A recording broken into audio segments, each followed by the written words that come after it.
Hello everyone. Today I'm going to talk about how to do research. When I was a student in bachelor's and master, I felt quite difficult doing projects and research.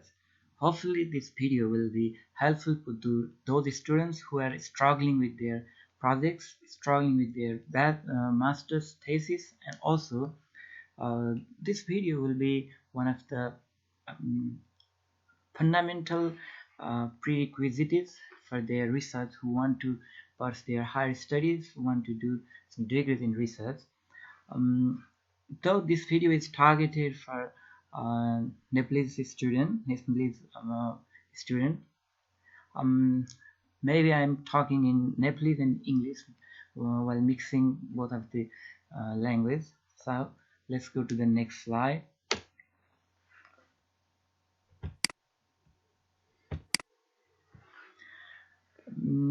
अब हाम्रो मुख्य कुरा चाहिँ के हुन्छ भन्दा topic selection चाहिँ सबैभन्दा मुख्य कुरा हुन्छ रिसर्चको। त्यसपछि टपिक पनि एकदम स्पेसिफिक हुनु पर्यो। टपिक सेलेक्सन भन्नाले के हुन्छ भने कुन डोमेनमा कुन एरियामा हामी रिसर्च गर्ने। पहिलो कुरो हामीले रिसर्च सुरु गर्नुभन्दा पहिला डोमेन वा चाहिँ एरिया चाहिँ हाम्रो पहिल्यै आफूलाई कुन एरियामा चाहिँ रिसर्च गर्न मन लागेको छ त्यो कुरा चाहिँ एकदम क्लियर हुनु पर्यो। र जस्तै डोमेन हुनसक्छ कम्प्युटरमा चाहिँ धेरै डोमेन छन्, नेटवर्किङ भयो, सफ्टवेयर भयो, डाटा साइन्स भयो, धेरै चाहिँ डोमेन धेरै एरियाहरू छन्। त्यो एरियाको मध्ये पनि कुन चाहिँ हो, जस्तै मैले अब अर्को इक्जाम्पल लिँदाखेरि चाहिँ डाटा साइन्समा तपाईँले चाहिँ रिसर्च गर्न चाहनुहुन्छ भने डाटा साइन्सको पनि एउटा स्पेसिफिक एकदम सानो लेभलको बायो इन्फर्मेटिक्स हुनसक्छ। बायो इन्फर्मेटिक्स भनेको चाहिँ हाम्रो चाहिँ कम्प्युटर र कम्प्युटरको चाहिँ म्याथमेटिकल कम्प्युटेसन पावरलाई युज गरेर कम्प्लेक्स बायोलोजिकल प्रब्लम्सहरू चाहिँ कसरी सल्भ गर्न सकिन्छ भन्ने कुरा चाहिँ बायो इन्फर्मेटिक्स भयो। त्यस्तै अब बायो इन्फर्मेटिक्समा पनि एउटा इक्जाम्पल हुनसक्छ डिएनएको सिक्वेन्सिङ एउटा हुनसक्छ।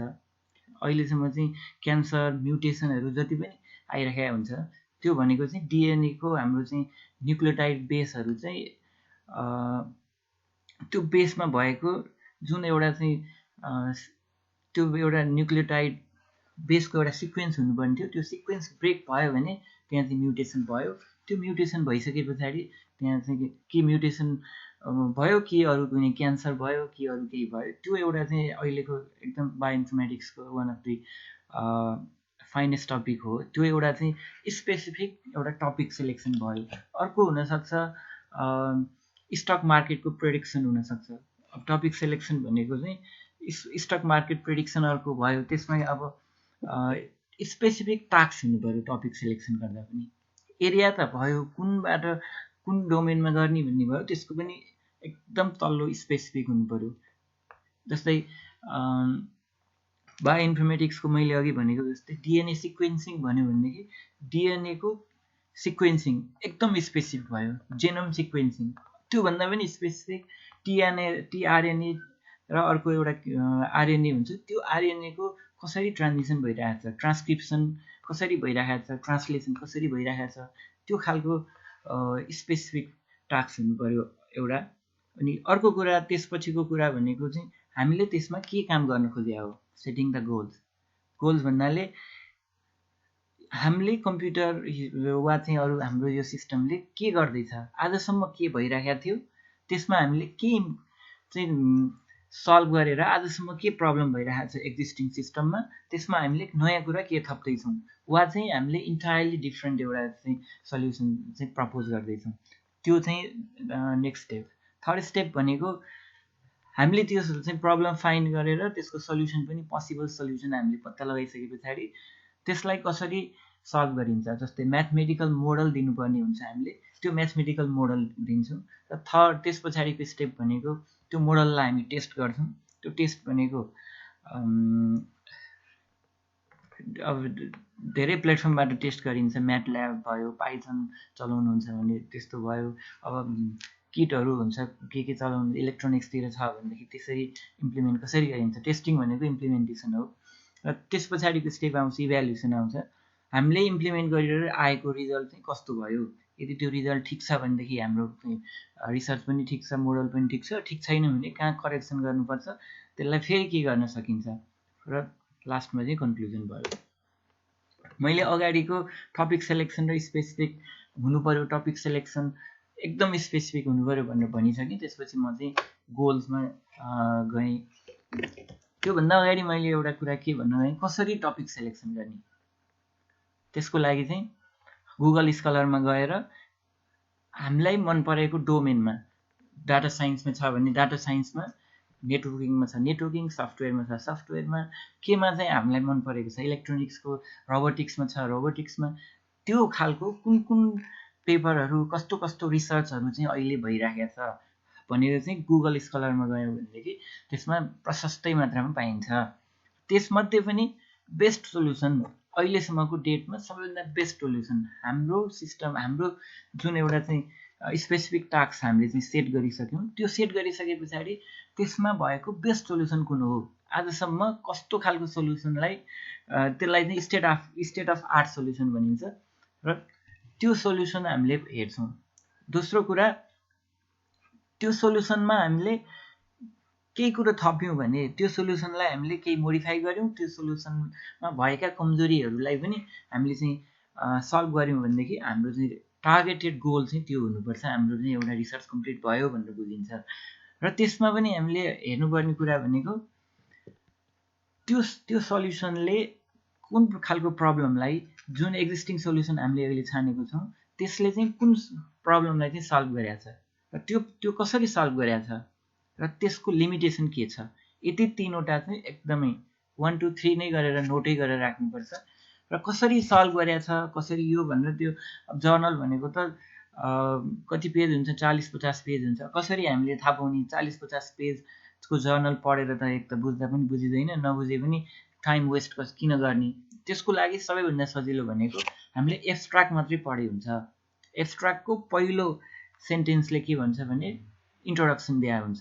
त्यसमा त्यो इन्ट्रोडक्सनमा प्रत्येक साइन्टिफिक जर्नलको एब्स्ट्र्याक्टमा इन्ट्रोडक्सन दिया हुन्छ। त्यो इन्ट्रोडक्सनले के भन्छ भने उसको प्रब्लम, उसको सिस्टमले के काम गर्छ भन्ने कुरो त्यहाँ हुन्छ। र त्यहाँ हामीले के थाहा पाउँछौँ भने जुन चाहिँ हामीले छानेको जर्नल हो त्यो जर्नलले कुन प्रब्लम थियो पहिला, त्यसलाई के सल्भ गरेको छ भनेर चाहिँ पहिलो लाइनमा थाहा हुन्छ। र दोस्रो सेन्टेन्समा के हुन्छ भने उसले कसरी सल्भ गरेको थियो, मेथोडोलोजी दिया हुन्छ, उसले चाहिँ म्याथमेटिकल के युज गरेको थियो, कसरी सल्भ गरेको थियो, सेकेन्ड लाइनमा दिया हुन्छ। र थर्डमा चाहिँ लिमिटेसन वा चाहिँ फ्युचर वर्क, लिमिटेसन, कन्क्लुजन भनेर उसले दिया हुन्छ अब्स्ट्र्याक्टमा। यदि अब्स्ट्र्याक्टमा छैन भने हामीले फेरि त्यसलाई चाहिँ बढी हुँदै तल चाहिँ स्क्रोल गर्दै गर्नुपर्छ। कम्प्लिट पुरै हामीले त्यो रिसर्च जर्नल पनि पढिरहनु परेन। यो यहाँसम्म मैले के भने कसरी हाम्रो चाहिँ गोल सेट गर्ने, त्यसपछि कसरी हामीले एउटा रिसर्चलाई हामीले मोडिफाई गर्ने हो कि त्यसको प्रब्लम के हो, के अब हाम्रो नेक्स्ट भनेको चाहिँ त्यसलाई कसरी सोल्युसन दिन सकिन्छ। हामीले छानेको बेस्ट सोल्युसन अहिलेसम्मको existing best solution state of art solution भन्छ। त्यो स्टेट अफ आर्ट सोल्युसनमा भएको लिमिटेसनहरूमा चाहिँ हामी बसेर त्यो लिमिटेसनलाई सल्भ गर्ने चाहिँ हाम्रो उद्देश्य हुनु पर्यो। त्यसपछिको कुरो जुन हाम्रो लिमिटेसन पत्ता लाग्यो, लिमिटेसन पत्ता लगाइसके पछाडि हामीले एकदमै त्यो रिसर्च पेपरलाई एकदम राम्रोसँग पढ्दै जाने। हामीले पढ्दै गइसके पछाडि हामीलाई के थाहा हुन्छ भने सोर्स अफ लिमिटेसन हामी खोज्नु पर्यो। कहाँ चाहिँ लिमिटेसन आइरहेको छ, के कारणले गर्दाखेरि त्यसको चाहिँ लिमिटेसन भइरहेको छ।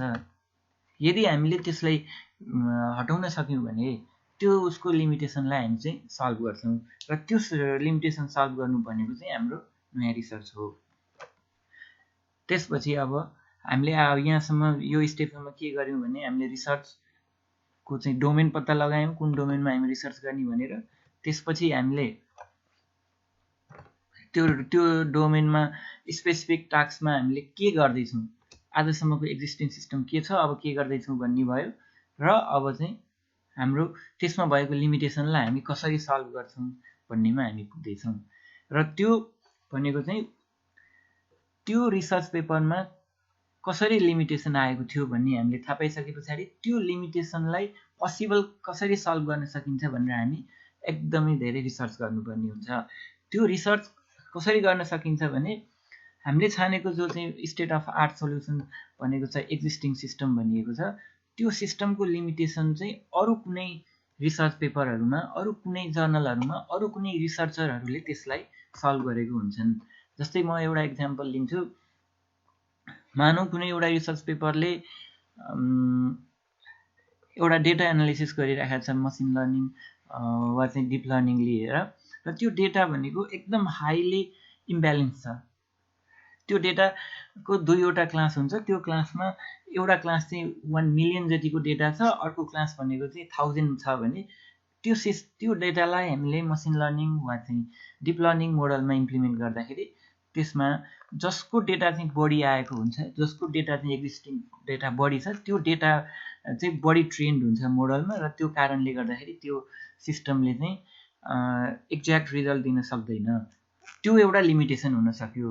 आजभन्दा अगाडिको बेस्ट सोल्युसनले चाहिँ त्यस्तो कुनै डेटा ल्याएको थियो भने त्यो लिमिटेसन हुन सक्यो। त्यसको पोसिबल सोल्युसन भनेको हामीले त्यो कि डेटालाई घटाउनु पर्यो वा चाहिँ कम भएको डेटालाई अपलिफ्ट गराएर बढाउनु पर्यो र ब्यालेन्स गराउनु पर्यो डेटालाई चाहिँ। त्यो एउटा चाहिँ सल्युसन हुनसक्छ। अर्को एउटा मैले भने अघि सुरुमै बायोइन्फर्मेटिक्सको एक्जाम्पल दिएँ। बायोइन्फर्मेटिक्समा आजसम्म डिएनए सिक्वेन्सिङ गर्दाखेरि एउटा अल्गोरिदम लगाएको थिएँ, केमर क्लासिफायर भन्ने अल्गोरिदम हुन्छ। त्यो केमर क्लासिफायर अल्गोरिदम युज गरेर एक्ज्याक्ट चाहिँ आएन, एक्ज्याक्ट चाहिँ त्यो सिक्वेन्सहरू प्रिडिक्सन भएन भने हामीले अब के बुझ्नु पर्यो भने त्यो अल्गोरिदम चाहिँ गलत हुनसक्छ।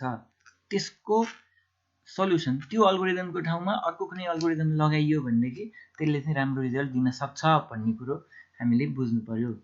र यो हामीले त्यत्तिकै अछुवाको भरमा गर्ने होइन कि हामीसँग चाहिँ लड अफ रिसर्च हुनु पर्यो, लड अफ रिसर्च जर्नल र रिसर्च पेपरहरू हुनु पर्यो, र एउटाको लिमिटेसन कुनै अर्कोले दिएकै हुन्छ वा नदिए पनि हामीले कसरी दिन्छ भन्ने कुरो चाहिँ खोज्नु पर्यो। रिसर्च भनेकै त्यही खोज्ने नै त हो। त्यसपछि हाम्रो चाहिँ पोसिबल सल्युसन चाहिँ हामीले एक खालको भइहाल्यो।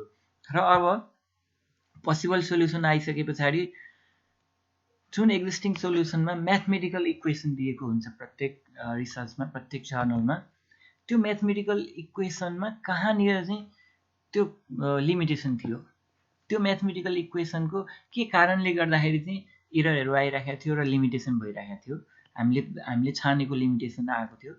अब हामीले त्यो लिमिटेसनलाई घटाउनु पर्ने हुन्छ। त्यसलाई घटाउनको लागि त्यो जुन ब्लक्स हो म्याथमेटिकल मोडल हो, त्यो म्याथमेटिकल मोडललाई हामीले आइदर त्यसलाई हामी रिप्लेस गर्छौँ, आइदर हामी चाहिँ नयाँ म्याथमेटिकल सिस्टम त्यो ब्लकलाई चाहिँ प्रपोज गर्छौँ, वा के गर्छौँ त्यो म्याथमेटिकल मोडललाई हटाएर चाहिँ नयाँ म्याथमेटिकल मोडल हामीले बनाउँछौँ। त्यसपछि म्याथमेटिकल मोडल पनि हाम्रो बनिसक्यो, लिमिटेसन पनि हामीले पत्ता लगाइसक्यौँ, त्यो लिमिटेसनलाई कसरी हामीले सल्भ गर्ने पनि थाहा पाइसक्यौँ, र म्याथमेटिकल मोडललाई पनि हामीले रिप्लेस गरिसक्यौँ। र अर्को कुरा अब त्यसपछि हामीले चाहिँ ब्लक डायग्राम बनाउँछौँ, प्रपोज मोडलको ब्लक डायग्राम बनाउँछौँ। हामीले सुरुदेखि अन्तिमसम्म कसरी काम गर्छौँ भन्ने कुरो ब्लक डायग्राम बनाउँछौँ, र हाम्रो चाहिँ म्याथमेटिकल इक्वेसन हामीसँग रेडी छ, ब्लक डायग्राम रेडी छ। अब नेक्स्ट स्टेप भनेको चाहिँ इम्प्लिमेन्टेसन हो। अब इम्प्लिमेन्टेसन गर्नको लागि हामीसँग स्किल चाहिँ हुनु पर्यो। जस्तै प्रोग्रामिङ गर्ने हो भने प्रोग्रामिङ स्किल हुनु पर्यो, इलेक्ट्रोनिक्सको प्रोजेक्ट हो भनेदेखि इलेक्ट्रोनिक्सको त्यो किटहरू चलाउने स्किल हुनु पर्यो, नेटवर्किङ हो भनेदेखि नेटवर्किङको कुन चाहिँ टुलहरू हुन्छ त्यो टुल चलाउनको लागि चाहिँ स्किल हुनु पर्यो। र हामीले इम्प्लिमेन्ट गर्ने भनेको चाहिँ जुन हामीले म्याथमेटिकल फर्मुला डिराइभ गरेको छौँ, प्रपोज गरेका छौँ हाम्रो नयाँ सिस्टमको लागि, त्यो सिस्टमलाई हामीले इम्प्लिमेन्ट गर्छौँ। त्यो इम्प्लिमेन्ट गरेर हामी टेस्ट गर्छौँ। त्यो टेस्ट गरिसके पछाडि हामी चाहिँ कतिको हाम्रो मोडल चाहिँ एक्युरेट छ, कतिको हाम्रो मोडलले एरर दिइरहेको छ, यो सबै कुरा हामी चाहिँ इम्प्लिमेन्टेसनमा हामी टेस्टिङ अनि इभ्यालुएसन, मोडलको इभ्यालुएसन हामी त्यसरी गर्छौँ। र नेक्स्ट स्टेप भनेको मोडलको इभ्यालुएट भयो। म अघि पनि मैले भनिहालेँ, यहाँ चाहिँ एक्युरेसी र एरर कसरी कसरी हेर्छौँ हामी, र त्यसलाई हामी चाहिँ एकदम म्याथमेटिकल र थ्योरिटिकल बेसिस चाहिँ मिल्नु पर्यो। जस्तै अब हाम्रो इभ्यालुएसनमा जुन हाम्रो रिजल्ट आइराखेको छ त्यो रिजल्टले हामीले सुरुमा सेट गरेको गोल सेट गर्दाखेरिको लिमिटेसनहरू सल्भ भयो कि भएन, त्यसको थ्योरिटिकल बेसिसमा म्याथमेटिकल बेसिसमा सल्भ भयो कि भएन, त्यो हामीले इभ्यालुएसन गर्छौँ। यदि हाम्रो चाहिँ सल्भ भइहाल्यो भनेदेखि we don't need to worry about anything हैन, हाम्रो भइ नै हाल्यो, नयाँ चाहिँ रिसर्च धेरै हदसम्म चाहिँ कम्प्लिट भइसक्यो। र हामीले सल्भ भएन भने फेरि कहाँ गएर हाम्रो एरर आइरहेको छ, के हामीले फेरि गर्नुपर्छ, फेरि ब्याक टु म्याथमेटिकल फर्मुला जानु पर्यो, किनभने म्याथमेटिकल फर्मुलादेखि नै जो हामीले चेन्ज गरेको हो त्यो नै हाम्रो चाहिँ गलत छ भने फेरि ब्याक टु जानु पर्यो र हामीले फेरि यो सिस्टमलाई दोहोऱ्याएर सिस्टम इभ्यालुएसनसम्म आउनु पर्यो। र त्यसपछि हाम्रो नेक्स्ट स्टेप भनेको डिस्कसन हुन्छ। डिस्कसनमा हामीले एकदमै what is solve, how is solve, हामीले के हाम्रो गोल सेट गरेका थियौँ, हामीले त्यसलाई कसरी सल्भ गर्यौँ र हामीले त्यो गोललाई कुन हदसम्म सल्भ गर्यौँ। जस्तै कति एक्युरेसी चाहिँ हाम्रो पहिला कति थियो, पहिलाको चाहिँ स्टेट अफ आर्ट सल्युसनमा कति थियो, हामीले कति यसलाई एक्युरेट बनायौँ, हामीले पहिलाको चाहिँ मोडलको लस कति थियो, एरर कति थियो, त्यो हाम्रो कति छ। अब हामीले यो गर्दाखेरि चाहिँ थ्योरिटिकल जस्टिफिकेसन के कारणले गर्दाखेरि हामीले सल्भ गर्न सक्यौँ, पहिलाको सल्युसनमा पहिलाको रिसर्चमा के गल्ती थियो, त्यसलाई हामीले के चेन्ज गर्यौँ र के कारणले हाम्रो चाहिँ यो राम्रो रिजल्ट आयो भनेर थ्योरिटिकल जस्टिफिकेसन पनि हामीले चाहिँ दिनुपर्ने हुन्छ। र फाइनल त्यसपछिको भनेको कन्क्लुजन हो। कन्क्लुजनमा चाहिँ अब हामीले चाहिँ प्रपोज गरेको सुरुमा गोल सेट गर्दाखेरि हामीले यस्तो कुरा हटाउँछौँ, यो कुरा चाहिँ आजभन्दा अगाडिको सिस्टमको लिमिटेसन छ, हाम्रो गोल भनेको चाहिँ त्यो लिमिटेसन हटाउने हो भनेर हामीले बुझेका थियौँ भने अब हाम्रो रिजल्टले त्यो दियो कि दिएन भन्ने कुरो कन्क्लुड गर्ने हो। र स्टिल हामीले गरेको रिसर्चमा हामीले डेभलप गरेको जुन मोडलमा के चाहिँ लिमिटेसन छ, त्यो लिमिटेसनलाई कसरी सल्भ गर्न सकिन्छ, पोसिबल, हामीले त सल्भ गर्न सकेनौँ वा भ्याएनौँ, तर कसैले यदि त्यहाँबाट रिजल्टलाई कन्टिन्यू गर्न चाहन्छ भने त्यसको चाहिँ पोसिबल सल्युसन, हाम्रो लिमिटेसन पत्ता लगाएर पोसिबल सल्युसनलाई चाहिँ एज अ फ्युचर वर्कको रूपमा चाहिँ हामीले लेख्न सकिन्छ। चाहिँ त्यो काम भनेको फ्युचर वर्क हुन्छ। अब मैले यहाँबाट एकदम यो छोटोमा कसरी रिसर्च गरिन्छ, रिसर्च छान्ने कसरी हो, टपिक कसरी सेलेक्सन गर्ने हो भनेर एकदम छोटोमा भने। Hope you guys are getting something better than nothing. So if you guys really like the video and if you guys really think that you are gonna learn something new or interested something new in the research, then I'll make some more videos that so that I will talk in detail of each of the components that I talked in this video. I will talk on how to find the best solution, how to set the goals, how to find the limitation, and how to propose the mathematical model in a real-time scenario. Well, this video is not a real-time. This is just introduction about overview of the research and research paradigm. Hopefully, you guys get something new. Maybe this video will be helpful for you. यदि अब तपाईहरुलाई video साँच्चै ठीक लाग्यो, राम्रो लाग्यो, केही नयाँ कुरा सिक्यो जस्तो लाग्यो भनेदेखि म फेरि यो प्रत्येक विशेष गरेर म अलि बढी फोकस चाहिँ यो अहिले भएको एक्जिस्टिङ सोलुसनबाट कसरी लिमिटेसनहरु पत्ता लगाउने र त्यसको म्याथमेटिकल मोडलसँग रिलेसन कसरी गर्ने र नयाँ म्याथमेटिकल मोडल चाहिँ कसरी प्रपोज गर्ने भनेर म अलि बढी त्यसमा फोकस भएर नयाँ भिडियो बनाउँछु। किनभने यो कम्प्लिट रिसर्चको सबैभन्दा मुख्य पार्ट भनेको यही हो। त्यसपछि अर्को कुरा भनेको म्याथमेटिकल मोडलको इम्प्लिमेन्टेसन हो, जुन कुरा चाहिँ इम्प्लिमेन्टेसन को पार्टलाई चाहिँ उ गर्नु पर्यो। अब के ल्याङ्ग्वेजहरू चाहिँ विभिन्न पाइथनमा गर्ने हो कि जावा, त्यसको बारेमा अब युट्युबमा प्रशस्तै भिडियोहरू पाइन्छ। त्यो स्किल चाहिँ आफूले अपग्रेड गर्ने काम छँदैछ। सबैभन्दा मुख्य काम भनेको म्याथमेटिकल मोडल हो। र म अर्को भिडियो चाहिँ अर्को next time I will be more precise, more focused on the mathematical model generation and propose of the mathematical formula. Thank you for watching the video. Hopefully you guys make it something new. मन पर्यो भने मलाई मेल गर्न सक्नुहुन्छ। Thank you.